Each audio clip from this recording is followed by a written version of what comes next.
Well, Pascal, this is only the second time in Two Geeks and a Marketing podcast where we've actually talked about and reviewed a film which we haven't actually seen yet.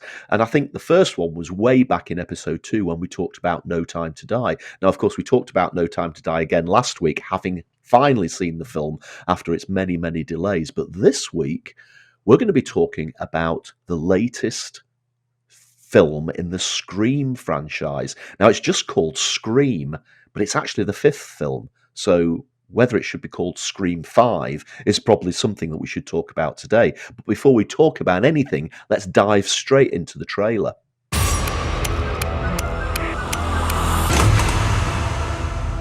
There's certain rules to surviving. Believe me, I know. They always come back.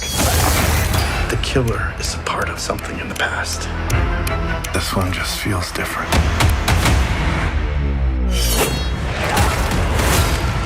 You're all in danger. Mom? Where? Sydney. I've seen this movie before. Not this movie. You said we were gonna finish this. Go finish it, Sydney.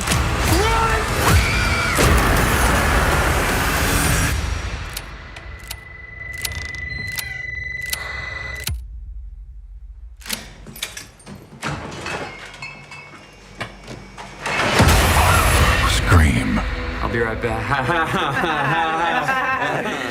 He's dead. Wow, that's how you cut a trailer, Roger. Oh, goodness. I mean, immediately you know it's part of the franchise. All the iconic things are in there. The shadow mask and everything like that. The old characters, the new characters, the way the setup is played through. Obviously, we haven't seen this film yet. It's only been out for about a week. We'll be going to see it as soon as we can. But it definitely sucks you in, doesn't it? But is it Scream or is it Scream 5? So let's deal with that. So the filmmakers and producers saying it's a reboot. But then again, it's a direct sequel to Scream 4 that was actually released 10 years ago, give or take, Roger. Just as a reminder, Wes Craven, who left us in 2015, created the Scream franchise with the first one in 96. And it's funny because in 96, when he came out, there was almost two things going on. They had the fans who couldn't wait to go and see the movies, and the critics saying Wes Craven's too old to make films like this and to hold an audience, and they were so wrong. So the filmmakers want it to be called Scream. They want to retain that. But everybody's saying Scream 5 because it is literally the fifth chapter. But do you think it's a marketing decision to avoid using the number so that it doesn't devalue the brand, I suppose, or the desire to go and see the film? I'm not sure it would affect me at all, but then I'm of the age that we saw the originals way back. We saw number 4, as you say, was 10 years ago. So we've been aware of the franchise over its 2 decades or so, maybe 25 years now. But I guess younger people who maybe don't know the franchise or haven't discovered it yet, it's probably not going to make any difference to them. And possibly, if they saw a title that said Scream 5, it might put them off going because they think, well, I've not seen the first 4. So by just calling it Scream, then it removes potentially a barrier. I'm not sure it would affect me at all in my decision to go to see it, but I have the benefit of knowing about the franchise. So maybe that was the logic behind it. Sure, and you mentioned there's only a week of its release at the time of recording this podcast, and so far I've kept away, because I didn't want to get any spoilers. But both critics and fans are absolutely loving this chapter and installment of the Scream franchise. So we're going to talk about the marketing, and we're going to talk particularly about the social media marketing, which has been the focus of their campaign. But before we do so, I wanted to ask you very quickly. They sadly had to cancel the premiere that was scheduled for the 11th of January, the movie being released on the 14th, pretty much around the world. Do you think that was a big miss, the premiere being cancelled, or do you think movies can do without? I guess the movies can do without it, because ultimately something as powerful a franchise as this is going to get bums on seats, whether or not, isn't it?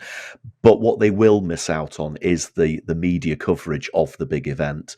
When there is a premiere, you will always get the shots of the stars having their interviews. They'll be very interested in what the ladies' dresses look like, and they'll be very interested in the director and the actors and the musicians and everything together. And I guess without that media spotlight, it does feel as if something's missing. But I'm not sure it will actually affect the viewing figures. So one thing that I think is working really well for the Scream franchise, I would argue probably the best loved slasher horror movie franchise of all times, and I think people do credit Wes Craven for that, is that there you've got the main kind of baddie, ghost face, with that mask that has become so iconic. And I would say it's a second iconic character that Wes Craven's given to us after Freddy Krueger. But then we've come to really, really root for Sidney Prescott and Gail Weathers, and to a point Dewey Riley, who has gone through his own journey as a character. So we're back, supporting them in their kind of once again encounter against Ghostface, and having to guess, who's behind the mask. But what they've done is, by this idea, is it a reboot? Is it a sequel? Even from the poster design, the poster that for Scream 5 is very, very different to the previous 4. And it's not just a time thing, 10 years is a long time, and trends and style do change. But for me, it does feel like they try to say, it's called Scream, by the way, there's no number 5 on the poster. And the design is very, very different. If you had 1, 2, 3, 4, and then this one next to it, it's a striking difference, isn't it? Yes, and it looks very much like a Netflix cover to me. A lot of Netflix things that advertise their shows tends to have the entire cast on the picture, doesn't it? And that's what they've got here. Having said that, there is the very clever line that says the killer is on this poster, which of course is absolutely... Does that actually mean that the killer is on this poster as in Ghostface, which is on the poster obviously, or is it that one of the characters that's on the poster is actually masquerading as Ghostface, is actually the killer? So we'll have to wait until we see the film to answer that question. But I thought that was quite clever, and that means that they had to put the entire cast on the poster in order to use that line, I guess. And what is interesting, the Scream franchise has also been successful because of the combination of scares with humor and satire, which is what Wes Craven was being praised for. And what we'll see in a moment is the whole marketing campaign plays on that humor. And sometimes it's actually the killer who's addressing you via social media. Sometimes it's the characters. And, for me, I'm also looking at this poster thinking there'd be fans who've studied it, looking for Easter eggs or even little nods to other horror movies, because the whole thing about Scream is that the difference with other horror movies, I've sometimes joked about it, the characters know about horror movies, they know about the rules, they kind of understand that they are working within the set kind of protocols, and therefore they try and survive and or find the killer, knowing the rules of horror movies. Whereas sometimes people, that could watch a film and think, well, surely you know how to kill a werewolf. You've not watched movies before. And I think that's why it is lovely. And of course, the whole premise of, do you like scary movie? What is your favorite scary movie? And all those things. But that poster, I think, is going to get people talking for quite some time. But just in terms of chronology, very quickly, this movie was pretty much produced in and around 2019. There was a desire, certainly, for them to be released in 2021. In line with the 25th anniversary of the first one. They couldn't do that because of COVID. So on the 12th of October, we had our first official trailer, which was very, very good indeed. And there was just nothing much until really, and then suddenly it just completely got on overdrive on social media, which has been really the most surprising thing for me. That's surprising, Roger, because you and I have agreed that whilst what we're going to discuss in a moment is a very, very good social media campaign, you and I have seen none of it. That was so surprising for me as well, because you said to us, let's talk about Scream, because the social media campaign is being heralded as one of the best ever. And I just don't genuinely recall seeing anything. And that's really bizarre because you and I are always talking about films in our social media posts, whether it's on Facebook, Twitter, even on LinkedIn. I mention films, and we mention films in our posts for this podcast as well. So you would think that the algorithms out there would have picked up on the fact that we are film buffs.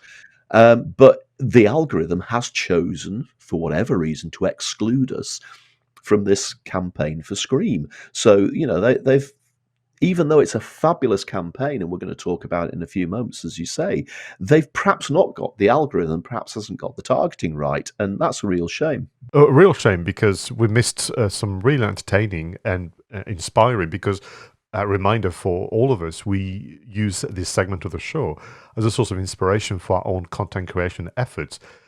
I discovered, this is how bizarre this is all this. I discovered about the cleverness and impact of the social media campaign on a social media website, praising the campaign called Social Media Today, but not via, let's say, a film-based stream. So very quickly, the chronology of the typical marketing pack. So we had the teaser poster, we had the first trailer on the 12th of October. On the 7th of January of this year, there was a featurette with Neve Campbell, Courtney Cox, and David Arquette talking about the returning to Woodsboro. And on the 9th of January, which is only a few days ago, very clever actually. That was maybe, instead of the premiere, the actors, Courtney Cox, David Arquette, and Neve Campbell, went on the Drew Barrymore TV show. Now, if you're a fan of Scream, you realize how important that is, because Drew Barrymore was indeed the first victim on the very first Scream chapter all those years ago. Yes, that was really good, wasn't it? I saw that and thought it was funny. And then we had the final trailer on the 11th of January, which is when I rediscovered Scream via social media today. So it's kind of bizarre. So they went ahead with Twitter, Instagram, Facebook, TikTok, of course, but also Discord. I think this is the first time that I found myself mentioning Discord on film marketing, and the whole social media campaign that we're going to go kind of, Roger and I, step by step, had the hashtag Scream Movie, Scream, and Ghost Face. And it all begins, as far as I can tell, from the research that we've done, really in September, following a year of teaser content that it would be essentially expected. It all begins really cleverly on the 27th of September with the launch of the Woodsboro Horror Film Club on Facebook, hosted by actors, you could argue, but characters in the universe of Scream, Sarah and Ash, who use Facebook and TikTok to talk about how exciting they are to see the latest Scream movie, but also talking about Stab and all the different elements of the universe. And certainly you have two campaigns, Roger. You have the normal Scream social media campaign, and you have the, let's go, fictional campaign with the Woodsboro, which is not a real town as far as I know, horror film club. Yeah, it's very good. It's almost making reality out of the scenario, isn't it? And I guess that's, to me, that's absolutely what Scream's about, because, as you said before, we know the rules of horror films, and they talk about the rules of horror films within the film. So it's very inclusive, isn't it? We're all in on the joke. We all know what the rules are. And this social media campaign, even right from the very start, made you part of it. It brings you into it. It brings you into the narrative. And that's, I think, why, even right from the start, it became so powerful. And we'll come back to Sarah and Ash, because since they live in the Scream universe, you can kind of guess that perhaps things aren't going to go so well for them. But I'm just going to wrap up September, and then you can take over October, Roger. On the 29th of September, there was a competition with Airbnb where you could win a one-night stay at the original Scream house, whereby you would even potentially get a call from Ghostface and perhaps play a horror movie quiz. My goodness, that would be quite scary, wouldn't it? Actually, to do that. Moving into October, then they had a competition to win tickets to go to your local 25th anniversary celebratory event and watch the original Scream with other fans. So they're making sure that you effectively swat up on what's gone before in order to prepare you for the latest one. Then, of course, in October, 12th of October, the official trailer was released, Paramount channel. The 12th of October, still the first artificial reality experience. Feel what it's like behind the mask with the new ghost face filter. Again, that's quite cool, isn't it? You can actually feel what it's like to be Ghostface. They didn't give you an actual play knife to play with or a rubber knife or something like that, but you can imagine what it would be like to be wearing the mask. Further on into October, Ghostface voice filter was added to TikTok. Now, TikTok is massive, isn't it, Pascal? So of course it would feature in any social media campaign. And closing off October, they obviously cashed in on the massive thing that Halloween is in the States particularly, but also across the world. Show me what you're wearing for Halloween using the hashtag Scream Costume. And of course, I bet that hashtag absolutely trended across the Halloween night. They actually did an enormous amount of fan content sharing on Twitter. It was really, really quite something. As part of this research, actually, Instagram was a bit easier to use just as a learning point. To going back to November, so November was focused on lots and lots of teaser videos, primarily Square, just as a footnote. But it was focused on Ghostface, scaring the new characters, and some many different renditions using voice as well as text animation of Hello Sydney. And fans could also send their own creation in terms of poster design, and there was some really amazing artwork out there inspired by horror movies. And if you're, again, a horror fan, which I think was all about, you had some 70s horror movies style of the design, you had 80s and 90s. Just very quickly then, starting with December, it all kicks off on the 13th of December with the 12 Screams for the holidays, introduced by Neve Campbell and Courtney Cox in a video. And what they say is over the next 12 days, every day we're going to drop some content on the socials that is going to be pretty exciting. And sometimes it was very simple, Roger, from an exclusive poster design. Some of it is absolutely amazing, and asking you to vote using the poster again that you mentioned, who's a Ghostface, to some very highly impressive endeavor. So on the 20th of December, you could watch the 1996 Scream movie whilst receiving live via Messenger some quizzes and some facts about the movie in partnership with Movie Mate, which is, again, I'm so disappointed. I would have wanted to do that. Yeah, all of these things. I mean, this is a massive and impressive list of things that were happening, and I didn't see any of it. So the algorithm must genuinely not like me, or the algorithm just genuinely just doesn't understand me. But we had, but yeah, go on.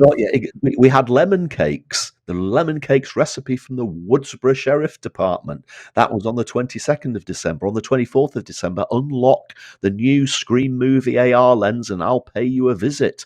Tag at Scream Movies and share your videos using Ghost Faces Watching so I can see your creations. See again how inclusive this is. It's asking people to take part. And Scream was always an inclusive movie. Even with the Stab film was the film within the film. That's right. That's yeah. bringing people in. It's all about inclusiveness. So then we move on to Christmas Day itself. You could argue maybe the last of the 12 Screams of Christmas. Yes. And on the social media, you have almost like a hand-drawn or hand-painted traditional Christmas card. And at first you kind of go, okay, I can see, greetings. You see hints of Woodsboro, you see hints of the knife and so on. But then if you're not careful, you could miss. There's a QR code in the bottom right-hand corner. If you scan the QR code with your mobile phone, it takes you to a video message from Sarah, one of the hosts of the Woodsboro Horror Film Club, and she's going to a Scream party. She's complained that she's not heard from Ash for 3 days. She knows that people are worried about her. She said, don't you worry, I'm going to this party, it's all fine. And then something happens, whether she drops the phone or she's attacked. But what I can say is that we've not heard from Sarah since Christmas. Moving straight into this year, we had a special cereal tie-in, cereals that you have for breakfast, your favourite cereal killer. Buy a collector's box of strawberries and cream cereals from cerealkillercafe.co.uk. Everybody's getting in onto this. Absolutely, and we continue with Ashley on this one, the Ask Me Anything session on Discord with the Blood Makers and head of makeup and makeup effects, which I think is lovely. On the 11th of January, merely days away from the release, the Scream soundtrack is released on Spotify. Quick mention of Brian Tyler, one of my favorite music composer for that genre of horror and action. And then a day before the release on the 14th of January, they invite you to play the online video game Can You Survive the Scream House? Essentially combining a tour where you click on different kind of arrows and move around the original Scream House with a quiz. It begins actually, Roger, with a text message from Sydney, but in fact you've been kind of trapped in a house with Ghostface, and if you don't answer the questions properly, Ghostface will get you.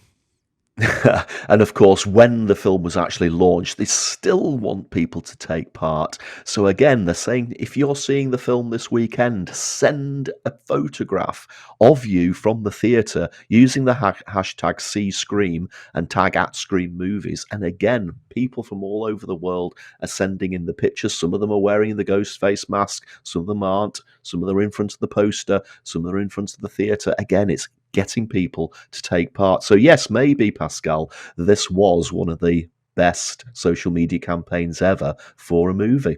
And the fact that it has been complemented by professionals working social media, not film magazines or not film fans like you and I. Two things. It means that you and I are doing the right thing with regard to this podcast by including film marketing, where people are saying, look at what the Scream franchise has done. We can learn from this. Yeah. But it also makes me feel so disappointed that I missed out on all the fun. Absolutely right. So we're going to have to, I wish we could meet the algorithm. I wish the algorithm was a real person rather than this black magic box that sits somewhere in hyperspace or something. It was a real person. You could go up to it and grab it by the scruff of the neck and say, "We didn't see any of the Scream social media stuff, and we're film geeks. Why?" And see how he would have whittled his way out of it. Excellent. Well, thanks again. And I will say, for a film that you and I have not seen yet, we've been able to cover a lot of the marketing, but actually it's to the credit of the marketers themselves, because it was so easy to follow and so compelling to go through a chronology of, all right, it all kickstarted in September of last year, and you follow through the journey of execution. And I think it's going to be one of the best film marketing segment for quite some time. Yeah, and of course, what it really does mean now, Pascal, is that we need to get out there and see this film, because we've got so excited about it and we haven't even seen it yet. So I think we need to get out there and see it as soon as possible. Thank you, everybody, once again for watching or listening to Two Geeks and a Marketing Podcast. It's been an absolute pleasure spending time with Pascal talking about our favourite subjects once again. Please do, as always, subscribe, leave us comments, either leave us comments on the YouTube channel or get in touch with us on Twitter or the other socials. Until the next episode, please go out there and make sure that your marketing is done right. I was Roger Edwards and he was Pascal Fintoni.